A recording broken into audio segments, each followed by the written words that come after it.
Hello student, मेरा नाम है मयंक रावत और मैं अपने YouTube चैनल में आप सभी का हार्दिक स्वागत करता हूँ। लास्ट लेक्चर में बच्चों हमने मिक्सचर्स पढ़े थे। उसके बाद हमने होमोजीनियस एंड हेटेरोजीनियस दो तरह के मिक्सचर पढ़े थे।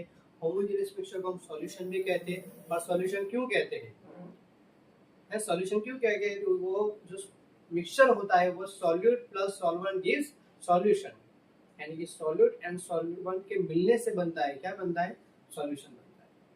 उसके बाद बच्चों हमने क्या पढ़ा कि कंसंट्रेशन पढ़ी, डिफरेंट टाइप्स ऑफ कंसंट्रेशन पढ़ी, जैसे कि फर्स्ट आपका mass by mass solution, volume by volume, percentage mass by volume. आज हम पढ़ेंगे कि solubility of substance. Solubility of substance बच्चों पढ़ेंगे कि जहां पर हमने एक ग्राफ ड्रॉ किया है, ठीक है, सॉल्युबिलिटी कर्व का।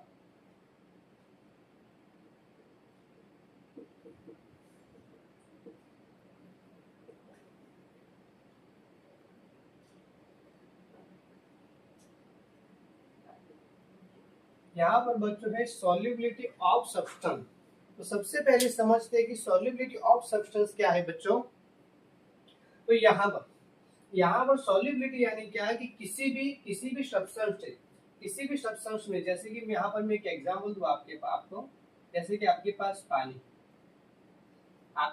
पानी है, उसमें आपने ऐड किया नमक, NaCl।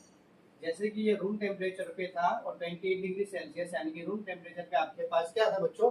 पानी था। पानी के अंदर आपने NaCl यानी कि नमक ऐड किया, टाटा नमक, ठीक है। चलो, अब होता क्या है बच्चों, मान लो कि आपने जो NaCl था वो ऐड किया 10 ग्राम ऐड किया आपने।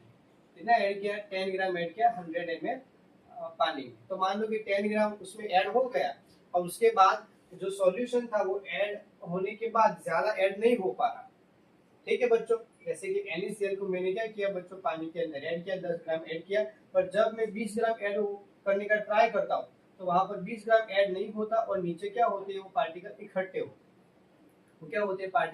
इकट्ठे होते हैं। यानी कि बच्चों यहाँ पर मैं कहना क्या चाह रहा हूँ बच्चों कि सॉलिड इन लिक्विड का आपका जो सॉल्यूशन रहता है, सॉलिड इन लिक्विड का जो सॉल्यूशन रहता है वो कैसा रहता है, जैसे कि यहाँ पर मैंने एग्जांपल दिया है वैसा। NaCl सॉलिड में है, पानी लिक्विड में, उसका जो सॉल्यूशन है वो क्या है? Solid in liquid type of solution. यहाँ पर क्या होगा बच्चों, जैसे कि मान लो अब इस सॉल्यूशन को मान लो कि मैं हीट करता हूँ और 60 डिग्री सेल्सियस पे हीट करता हूँ। क्या करता हूँ बच्चों? 60 डिग्री सेल्सियस पे मान लो कि इस सॉल्यूशन को भी हीट कर रहा हूँ, तो वहां पर क्या होगा, 60 डिग्री पे हीट होने के बाद ये जो सॉल्यूशन है, जैसे कि पहले 10 ग्राम सॉल्यूशन डिसॉल्व होता था, तो अब कितना होगा? 20 ग्राम तक हो जाएगा। कितना हो जाएगा? 20 ग्राम तक हो जाएगा। यानी कि यहाँ पर जो सॉल्युबिलिटी है वो क्या हो रही है? इंक्रीज हो रही है। सॉल्युबिलिटी बच्चों क्या हो रही है? इंक्रीज हो रही है। किस केस में हो रही है? तो सॉलिड इन लिक्विड आपके पास सॉल्यूशन है, और उसमें मान लो कि आप क्या करोगे, टेम्परेचर को इंक्रीज करोगे तो आपकी सॉल्युबिलिटी भी क्या होगी? इंक्रीज होगी। पर solute in liquid solvent generally increases with temperature, but on the other hand in case of gases in liquid, अगर आपके पास ये सॉल्यूशन की टाइप है, गैसेस इन लिक्विड अगर सॉल्यूशन की अगर टाइप है आपके पास, और यहाँ पर आपका जो टेम्परेचर जब इंक्रीज करोगे तो वहां पर आपका जो सॉल्युबिलिटी है वो क्या होगी? डिक्रीज होगी। यहाँ पर solubility increase with increasing temperature. यहाँ पर जो सॉल्युबिलिटी है वो टेम्परेचर के साथ इंक्रीज होगी, यहाँ पर जो सॉल्युबिलिटी है वो टेम्परेचर के साथ क्या होगी? डिक्रीज होगी। अगर आप टेम्परेचर इंक्रीज करोगे तो सॉल्युबिलिटी क्या होगी? डिक्रीज होगी। क्लियर बच्चों? ये दोनों बातें आपकी बुक में दी गई थी।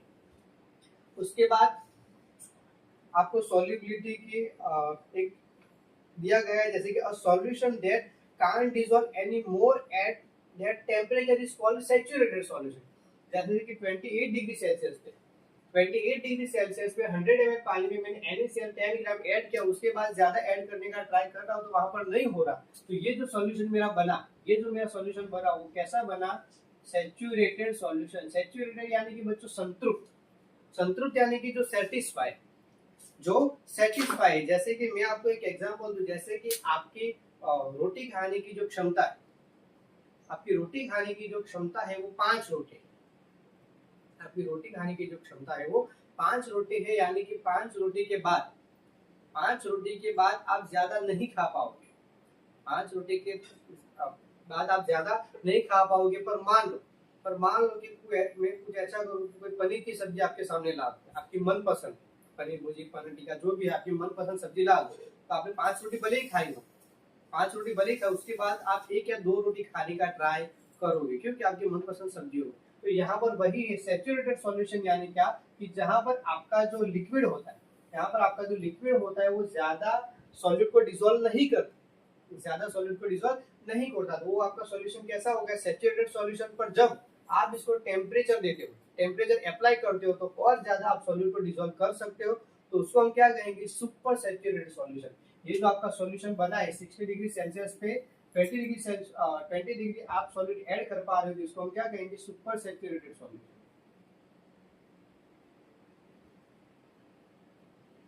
सुपर सैचुरेटेड सॉल्यूशन कहोगे। चलो अब यहाँ पर बच्चों सॉल्युबिलिटी कर्व दिया गया है, जहां पर यहाँ पर है टेम्परेचर और यहाँ पर आपकी सॉल्युबिलिटी ग्राम पर 100 ग्राम वाटर, यानी कि 100 ग्राम वाटर में आप कितनी सॉल्युबिलिटी आपका ये जो कंपाउंड है, यहाँ पर आपके जो कंपाउंड है, जैसे कि कंपाउंड ए है एंड कंपाउंड बी है। तो जैसे कि कंपाउंड ए में आप क्या करते हो, तो कंपाउंड ए में आप जैसे जैसे टेम्परेचर इंक्रीज करते हो, तो वैसे वैसे जो सॉल्युबिलिटी है, जैसे 50 ग्राम की है ना, 50 ग्राम की सॉल्युबिलिटी, 100 ग्राम पानी में आप 50 ग्राम कंपोनेंट ए को ऐड कर पा रहे थे, धीरे धीरे क्या होगा, वो बढ़ता जाएगा। यानी कि टेम्परेचर जैसे जैसे इंक्रीज होता है तो कंपोनेंट ए की जो सॉल्युबिलिटी है वो क्या होती है, इंक्रीज होती है।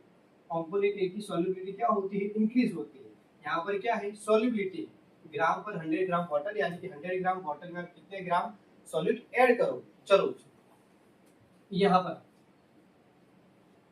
यहाँ पर क्या हो रहा है बच्चों, जैसे कि आप जो कंपोनेंट्स बी है वो यहाँ पर मान लो कि यहाँ पर है, मान लो कि यहाँ से लिख रहा है, मान लो कि 180 ग्राम है, यानी कि 180 ग्राम आप 100 ग्राम वाटर में ऐड करोगे तो भी डिसॉल्व हो जाएगा। पर जैसे जैसे आप टेम्परेचर इंक्रीज करते हो, जैसे जैसे टेम्परेचर इंक्रीज करते हो 10 डिग्री से 20 डिग्री, 20 से 30, 30 से 40, जैसे जैसे टेम्परेचर इंक्रीज करते हो, तो वैसे वैसे यहाँ पर बच्चों क्या होता है, तो यहाँ पर बच्चों इसकी जो सॉल्युबिलिटी है ग्राम पर 100 ग्राम, वो भी क्या होती है, इंक्रीज होती है। जैसे कि यहाँ पर 180 था, धीरे धीरे वो कहाँ पर पहुंच गया, 241 तक पहुंच गया, उसके बाद 287। इस तरह से क्या होता है, सॉल्युबिलिटी इंक्रीज होती है। यानी कि आपकी जो सॉल्युबिलिटी कर्व है वो कुछ भी नहीं और दर्शा रहा है, क्या दर्शा रहा है, तो टेम्परेचर इंक्रीज, आपकी सॉल्युबिलिटी भी क्या होगी, इंक्रीज होगी। तो आपका सॉल्युबिलिटी कर्व यही दिखा रहा है। क्लियर बच्चों। चलो अब एक बहुत इंपॉर्टेंट बात इस कर्व से हमको समझनी है, चलो वो समझते हैं।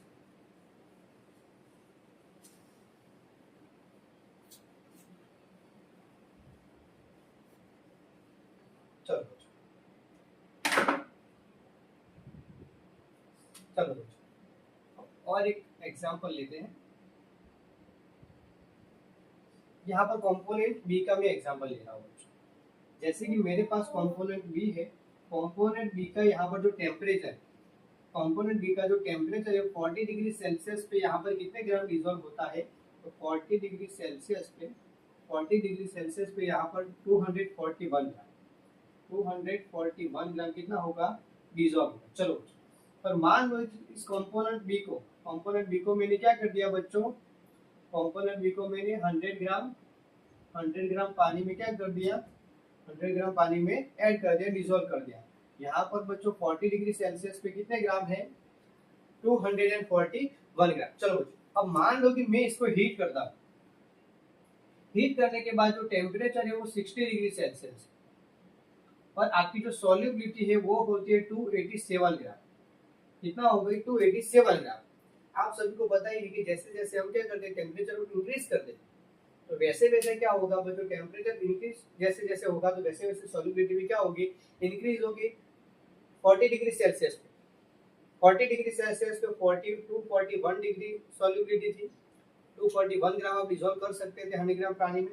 पर यहाँ पर जब 60 डिग्री में टेम्परेचर ले गया तो यहाँ पर क्या कितना होगा, 287 ग्राम। चलो बच्चों यहाँ पर क्या होगा अब समझो, जैसे कि पहले जब ये 40 डिग्री सेल्सियस टेम्परेचर था, तो 241 ग्राम मैंने इसमें ऐड किया।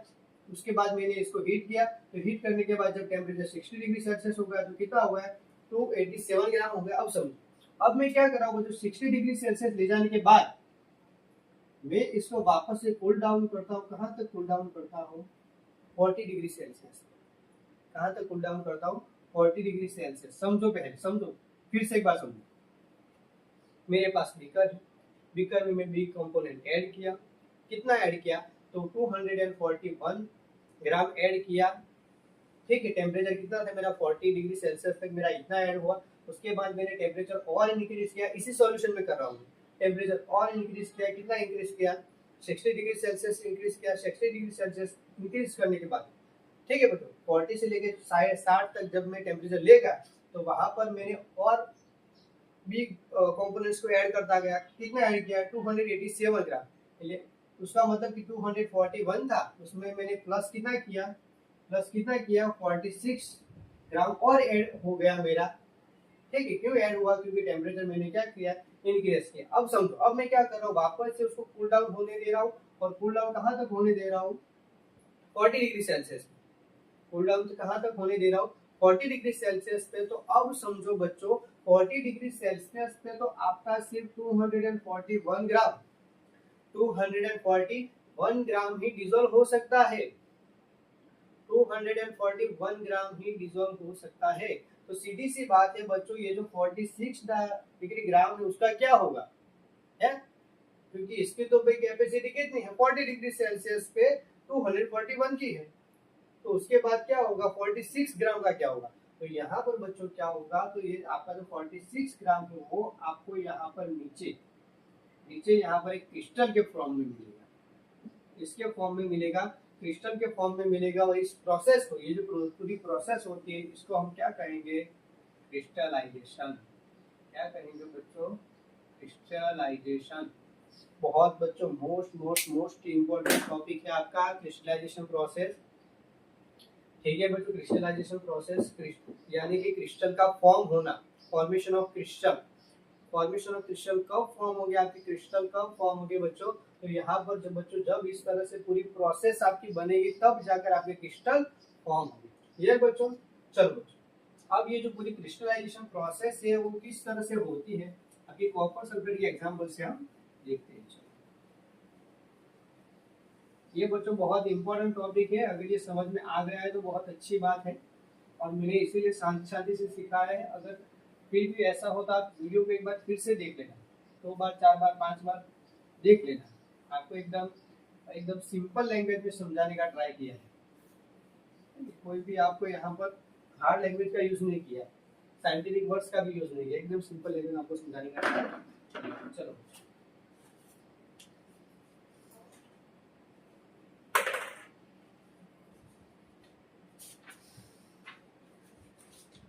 चलो, ये हो गया आपका क्रिस्टलाइजेशन। उसके बाद बच्चों है आपका you might have observed many types of crystal in everyday life में। कौन कौन से, रॉक सॉल्ट। रॉक सॉल्ट यानी कि आपका जो सॉल्ट होता है, कॉमन सॉल्ट होता है, वही NaCl, ठीक है। और sugar crystal, they grow while making candy sugar. Snowflakes, देखो जो स्नोफ्लेक्स क्या है बच्चों, जैसे कि आपका जो वाटर होता है, water vapour freeze in air.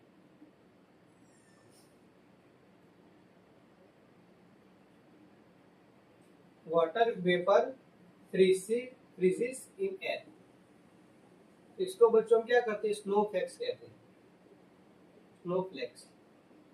ठीक है बच्चों, ये देखना यूट्यूब में भी आप देखना, स्नोफ्लेक्स सर्च करना, वो बहुत अच्छा दिखता है ना, जब वाटर वेपर होती है वो एयर में फ्रीज हो जाती है। चलो बच्चों, उसके बाद बच्चों क्रिस्टलाइजेशन प्रोसेस किस तरह से फॉलो करनी है, चलो वो एक बार हम देख लेते हैं। चलो, क्रिस्टलाइजेशन प्रोसेस में हम क्या करेंगे, सबसे पहले यहाँ पर बीकर लिया हुआ है मैंने बच्चों। क्रिस्टलाइजेशन प्रोसेस दोनों साल, अब तक मैंने 2 JNV में काम किया, तो वहाँ पर दोनों JNV में मैंने क्रिस्टलाइजेशन प्रोसेस करवाई है। वो टेस्ट ट्यूब, मतलब स्मॉल स्केल पे टेस्ट ट्यूब पे मैंने करवाई थी। चलो यहाँ पर क्या होगा, तो यहाँ पर बच्चों आप लोगे पानी। ठीक है बच्चों, यहाँ पर आप लोगे पानी, और पानी आपको कितना लेना है, यहाँ पर अमाउंट दिया गया है। जैसे कि यहाँ पर 25 ml पानी, 25 ml पानी में आप क्या करोगे, 1 ग्राम कॉपर सल्फेट को क्या ऐड करोगे, डिसोल्व करने का ट्राई करोगे। पर बच्चों याद रखो, जब आप कॉपर सल्फेट को डिसोल्व करने का ट्राई करोगे तो यहाँ पर पानी में डिसोल्व होगा नहीं, है ना, वो इनसॉल्युबल रहेगा। कोल्ड वाटर में क्या रहेगा, या फिर जनरल वाटर में आपका जो रहेगा, आपका रूम टेम्परेचर वाला जो पानी रहेगा उसमें भी क्या रहेगा, insoluble at cold water. Cold water यानी क्या, कि मतलब नॉर्मल सा पानी समझो। पर वो उसको जब आप क्या करोगे, यहाँ से बर्नर लगाओगे बच्चों, आप यहाँ पर बर्नर लगाओगे, ठीक है। उसके जब आप क्या करोगे, उसको हीट करोगे, तो हीट करोगे तो यहाँ पर क्या होगा बच्चों, आपका जो पानी है वो क्या होगा, गर्म होगा। और गर्म होने से क्या होगा बच्चों, यहाँ पर गर्म होने से क्या होगा बच्चों, यहाँ पर तो गर्म होने से क्या होगा, आप सभी को पता है, अभी दो चीजें हम पहले भी देख चुके हैं। गर्म होने से क्या होगा, इसकी सॉल्युबिलिटी इंक्रीज होगी, और फर्दर आप इसमें बाहर से क्या करोगे, कॉपर सल्फेट ऐड करोगे। कब तक ऐड करोगे, जब तक यहाँ पर डिसॉल्व होना बंद न हो जाए तब तक, ठीक है बच्चों। फिर से एक बार, यहाँ पर हमने क्या किया, कॉपर सल्फेट को पानी में ऐड किया। पानी में ऐड करने के बाद हमने पहले सैचुरेटेड सॉल्यूशन बनाया, है ना। सैचुरेटेड सॉल्यूशन यानी यहाँ पर कोई टेम्परेचर रहेगा, जैसे कि मान लो कि रूम टेम्परेचर से मैंने 10 डिग्री बढ़ाया, यानी कि 40 डिग्री सेल्सियस तक ले गया। यार बच्चों 40 डिग्री सेल्सियस पे मैंने क्या किया, सैचुरेटेड सॉल्यूशन बनाया। यार बच्चों फिर से मैंने टेम्परेचर और इंक्रीज किया, 60 डिग्री सेल्सियस तक ले गया। कितना ले गया, 60 डिग्री सेल्सियस तक ले गया। वहां पर मैंने क्या किया, सुपर सैचुरेटेड सॉल्यूशन बनाया। सुपर सैचुरेटेड सॉल्यूशन यानी क्या, कि जहां पर मैं टेम्परेचर इंक्रीज करूंगा, जैसे कि 40 डिग्री सेल्सियस पे कुछ अमाउंट में आपका जो सॉल्यूट था वो डिसॉल्व होता था, उसके बाद 60 डिग्री पे क्या हो गया, वो जो अमाउंट था वो ज्यादा हो गया।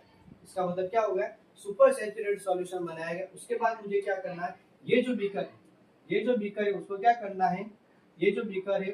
करना है, उसके बाद फिल्टर कर देना है। ये मेरी पैनल रहेगी, यहाँ पर मेरा क्या रहेगा, फिल्टर पेपर रहेगा।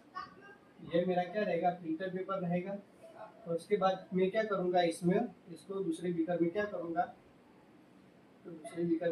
बच्चों दे दूंगा। ठीक है बच्चों, ये जो सॉल्यूशन रहेगा उसको मैं क्या करूंगा, दूसरे बीकर में मैं क्या कर दूंगा, इसको उसके बाद ऐड कर दूंगा। क्लियर बच्चों, चलो अब यहाँ पर क्या होगा बच्चों, जैसे कि इसको आप ऐड करोगे तो यहाँ पर बच्चों जो क्रिस्टल होंगे वो वहां पर नीचे की ओर, यहाँ पर जो क्रिस्टल है वो नीचे की ओर क्या होंगे, अरेंज होंगे।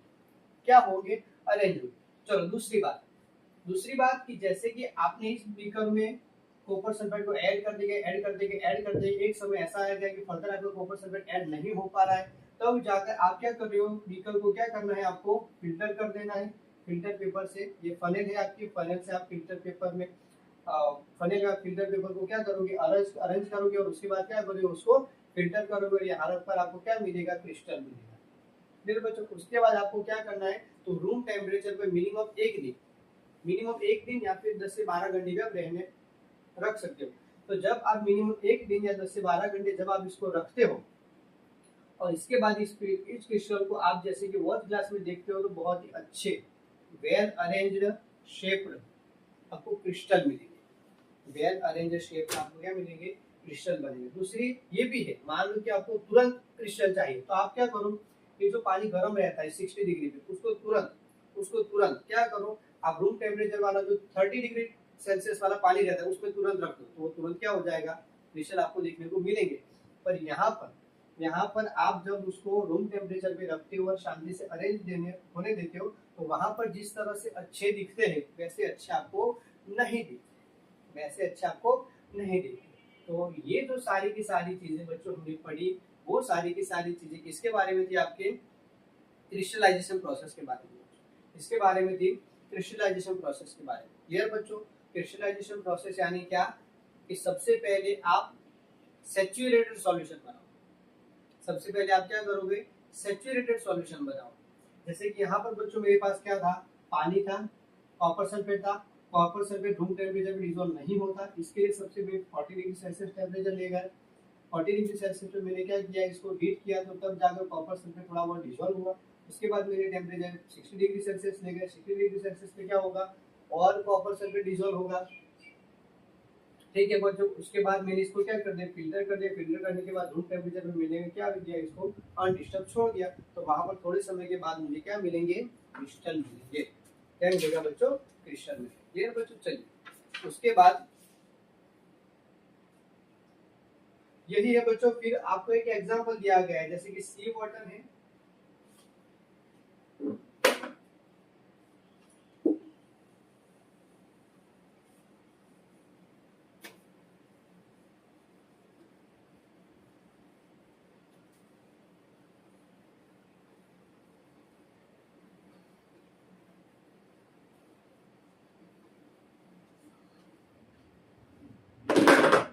चलो यहाँ पर आपको एक इस तरह से दिया गया है,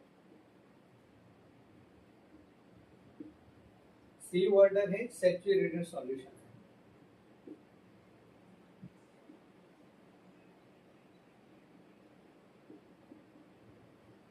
सी वाटर है, सैचुरेटेड सॉल्यूशन है, सॉल्ट क्रिस्टल है।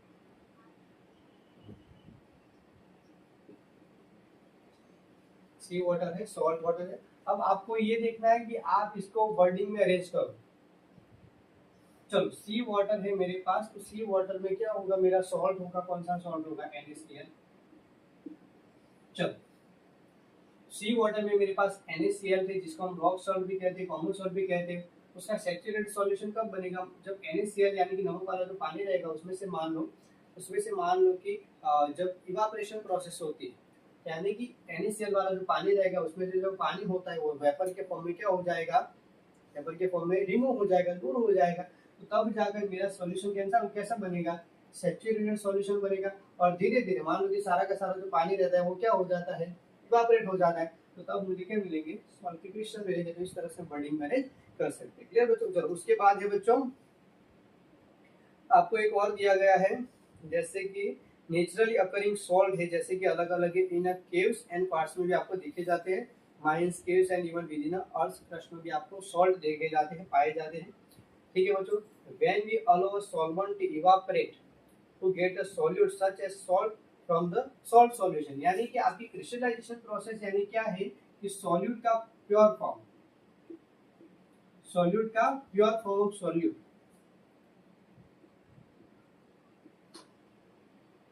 प्योर फॉर्म ऑफ सॉल्यूट का आपको गेन करना। क्रिस्टलाइजेशन यानी क्या, कि आपके जो सॉल्यूट है उसका प्योर फॉर्म गेन करना। दूसरा हमको क्या कहते हैं, इसको प्यूरिफिकेशन भी कहते हैं। ठीक है बच्चों, क्या कहेंगे, प्यूरिफिकेशन भी कहेंगे। क्यों, क्योंकि आपके जो क्रिस्टल होते हैं वो कॉपर सल्फेट के हो, रॉक सॉल्ट के हो, या फिर बेंजोइक एसिड के हो।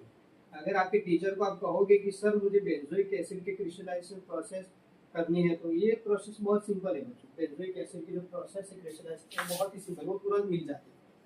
बेंजोइक एसिड की जो क्रिस्टल जो होते हैं वो तुरंत मिल जाती है, सिंपलेस्ट प्रोसेस है। तो इसके आप कर सकते हो, व्हाइट कलर का होता है बेंजोइक एसिड, सॉलिड होता है।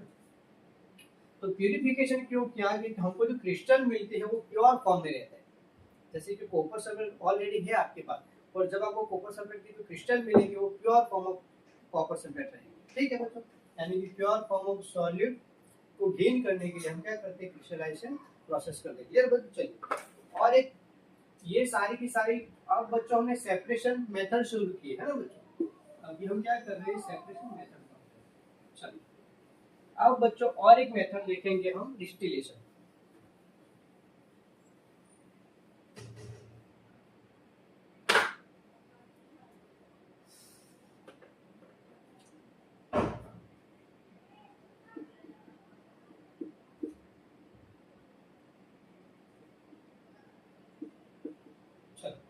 डिस्टिलेशन प्रोसेस क्यों करते हैं, जैसे कि मेरे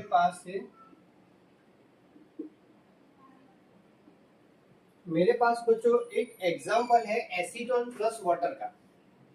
मेरे पास बच्चों एक एग्जांपल है, कौन सा एग्जांपल है, एसीटोन प्लस वाटर का। यानी कि दोनों जो लिक्विड है वो मिसिबल लिक्विड है,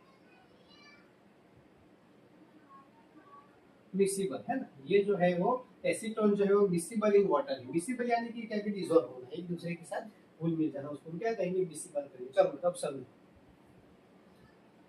तो मैंने एसीटोन लिया, पानी लिया, दोनों को मिक्स कर दिया।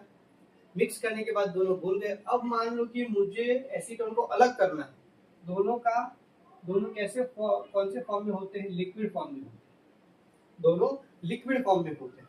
चलो फिर से बच्चों, मेरे पास एसीटोन है, वाटर है, दोनों को मैंने मिलाया और फिर क्या किया, दोनों मिल गए, घुल मिल गए, उसके बाद अलग होने से मना कर रहा है, तो अब उसको मैं किस तरह प्रोसेस से अलग करूंगा, तो उसका नाम है डिस्टिलेशन। डिस्टिलेशन में बच्चों हम क्या करेंगे, तो सबसे पहले बच्चों हम एक आरबीएफ लेंगे, राउंड बॉटम ग्लास, इस तरह से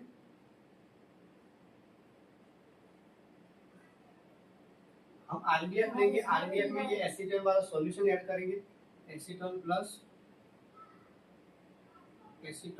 वाटर वाला सॉल्यूशन ऐड करेंगे। उसके बाद हम इसको क्या करेंगे, हीट करेंगे। उसके बाद बच्चों हम यहाँ पर क्या करेंगे, उसको हीट करेंगे। चलो हीट करेंगे तो क्या होगा, यहाँ पर बच्चों एसीटोन भी है और वाटर भी है। चलो बच्चों यहाँ पर उसके बाद हम क्या करेंगे बच्चों, तो यहाँ पर मेरे पास जो आरबीएफ रहेगा उसमें हम इस तरह से बच्चों क्या करेंगे, यहाँ पर एक कंडेंसर लगाएंगे। क्या लगाएंगे, कंडेंसर लगाएंगे।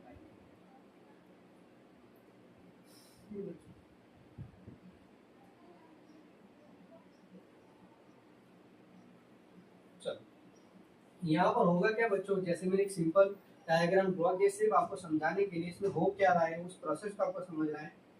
हमने इसको क्या किया बच्चों, हीट किया। चलो बच्चों अब समझो, एसीटोन का जो बॉइलिंग पॉइंट होता है, बॉइलिंग पॉइंट यानी क्या, बॉइलिंग यानी कि गर्म करना। जब लिक्विड जो होता है बच्चों वो आपके किस में कन्वर्ट हो जाता है, वेपर में कन्वर्ट हो जाता है, तो इसको हम क्या कहेंगे, बॉइलिंग कहेंगे। चलो जब मान लो कि हम इस मिक्सचर को हीट करते करते सबसे पहले आपका जो एसीटोन होता है, जिसका जो बॉइलिंग पॉइंट होता है वो बहुत ही लो होता है, तो तुरंत क्या हो जाता है, वेपर के फॉर्म में यहाँ पर आता है। वेपर के फॉर्म में जैसे ही आपको यहाँ पर आता है, तो यहाँ से वो वेपर के फॉर्म में क्या होता है, इस तरफ आता है। वेपर के फॉर्म में इस तरह का सेटअप होता है डिस्टिलेशन का, जो आपके बुक में दिया गया है डायग्राम। तो यहाँ पर क्या होगा, ये जो होगा वेपर के फॉर्म में यहाँ पर आएगा, और जैसे एक बार यहाँ पर आ गए तो यहाँ पर क्या होगा बच्चों, यहाँ पर दोनों तरफ आप क्या करोगे, इनलेट और आउटलेट होगा, तो यहाँ पर पानी होगा। यहाँ पर क्या होगा बच्चों, पानी होगा। पानी क्या करेगा बच्चों, पानी क्या करेगा, तो आपकी जो वाटर वेपर है उसको वापस से वेपर में से किस में कन्वर्ट करेगा, पानी में, यानी कि लिक्विड फॉर्म में कन्वर्ट करेगा। यहाँ पे वेपर में से किस फॉर्म में होगा, लिक्विड फॉर्म में कन्वर्ट होगा, और धीरे धीरे ये सारा का सारा जो एसीटोन होगा, ठीक है, सारा का सारा जो एसीटोन होगा वो क्या होगा, वेपर से लेके लिक्विड में कन्वर्ट होगा, और लिक्विड के फॉर्म में आपको यहाँ पर क्या करेगा, इस बीकर में मिलेगा। क्या करेगा बच्चों, इस बीकर में मिलेगा। तो this is all about your distillation process. Distillation process किस लिए करते हैं, तो दो मिसिबल लिक्विड को अलग करने के लिए, दो मिसिबल लिक्विड को अलग करने के लिए कि जिनके बॉइलिंग पॉइंट में डिफरेंस ज्यादा है, जिनके बॉइलिंग पॉइंट में डिफरेंस ज्यादा है, यानी कि ये जो एसीटोन, तो बच्चों आप सभी को पता है रूम टेम्परेचर से बिलो भी वो क्या हो जाता है, वेपर में कन्वर्ट हो जाता है। आप अपने टीचर्स को कहना है कि सर हमको एसीटोन एक बार हाथ में लेना है, एसीटोन या इथेनॉल, दोनों को आप एक बार हाथ में रखने का ट्राई करना। जैसे कि मैंने बच्चों को करवाया है, एसीटोन और इथेनॉल कैसे होते हैं बच्चों, आपने जैसे हाथ में लिए तो तुरंत वो लिक्विड में से किस में कन्वर्ट हो जाते हैं, वेपर में कन्वर्ट हो जाते हैं, यानी कि आपके हाथ को क्या होगा, ठंडक महसूस होगी, क्योंकि वो तुरंत क्या हो रहे हैं, क्या हो रहा है, उसका इवापोरेशन हो रहा है, उसका क्या हो रहा है, इवापोरेशन हो रहा है, यानी कि आपके हाथों को क्या महसूस होगा, ठंडक महसूस होगा। तो यहाँ पर भी वही होगा, लिक्विड का बॉइलिंग पॉइंट ज्यादा है, एसीटोन में कम, क्योंकि एसीटोन क्या होगा, वेपर में कन्वर्ट होगा, वेपर यहाँ से क्या होगी, इस कंडेंसर में आएगी, ठीक है। तो कंडेंसर में क्या होगा, इसका कंडेंसर में आपका यहाँ पर दोनों तरफ पानी रहेंगे, इनलेट आउटलेट में, तो यहाँ पर क्या होगा, वेपर जो होगी वो लिक्विड में कन्वर्ट होगी। क्लियर बच्चों, तो ये सारी की सारी चीजें थी आपकी डिस्टिलेशन के बारे में। यहाँ पर बच्चों आपको दिया गया है ना, वाटर कंडेंसर का आपने यहाँ पर यूज किया है। क्लियर बच्चों, चलो उसके बाद बच्चों यहाँ पर एक इंडियन साइंटिफिक कॉन्ट्रीब्यूशंस में भी आपको एक दिया गया है कि कितने बड़े बड़े कंटेनर होते हैं, वहाँ पर किस तरह से ये प्रोसेस होती है बच्चों। उसके बाद बच्चों जैसे कि आप लिखो, मिक्सचर ऑफ एसिड और water can be separated by distillation given boiling point different surface. Acetone जो होता है वो 56 डिग्री सेल्सियस पे, एसीटोन जो होता है वो 56 डिग्री सेल्सियस पे क्या होता है, बॉईल हो जाता है, और आपका जो पानी होता है वो तो 100 डिग्री सेल्सियस, मुझे तो सबको याद है वो 100 डिग्री सेल्सियस। तो बच्चों यानी कि यहाँ पर दोनों के बॉइलिंग पॉइंट में बहुत ज्यादा डिफरेंस है, दोनों के बॉइलिंग पॉइंट में ज्यादा डिफरेंस है। क्लियर बच्चों, चलो उसके बाद हमको यहाँ पर एक देख भाग का मेथड भी दी गई है, ठीक है, जो ट्रेडिशनल मेथड है। उसके बाद बच्चों यहाँ पर और एक मेथड है फ्रैक्शनल डिस्टिलेशन। फ्रैक्शनल डिस्टिलेशन में क्या होता है बच्चों,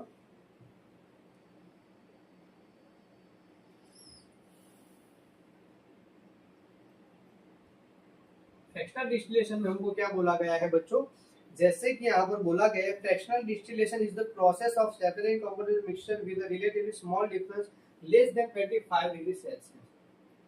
25 डिग्री सेल्सियस से भी कम डिफरेंस हो अगर, है ना, तो यहाँ पर डिफरेंस कितना था 156 यानी कि 46 डिग्री सेल्सियस का डिफरेंस था दोनों के बॉइलिंग पॉइंट। और मान लो कि आपके पास दो लिक्विड है और उन दोनों लिक्विड में आपका 25 डिग्री सेल्सियस से भी कम अगर आपका डिफरेंस है, उनके बॉइलिंग पॉइंट में 25 डिग्री सेल्सियस भी कम अगर डिफरेंस है, तब आप क्या करोगे, फ्रैक्शनल डिस्टिलेशन करोगे। फ्रैक्शनल डिस्टिलेशन आपको अगर और पढ़ना है, आप क्लास 11 की जो एनसीईआरटी की केमिस्ट्री की जो बुक है उसमें भी आप देख सकते हो, पार्ट 2 में आपका होगा, है ना, पार्ट 2 में आपको फ्रैक्शनल डिस्टिलेशन दिया गया है।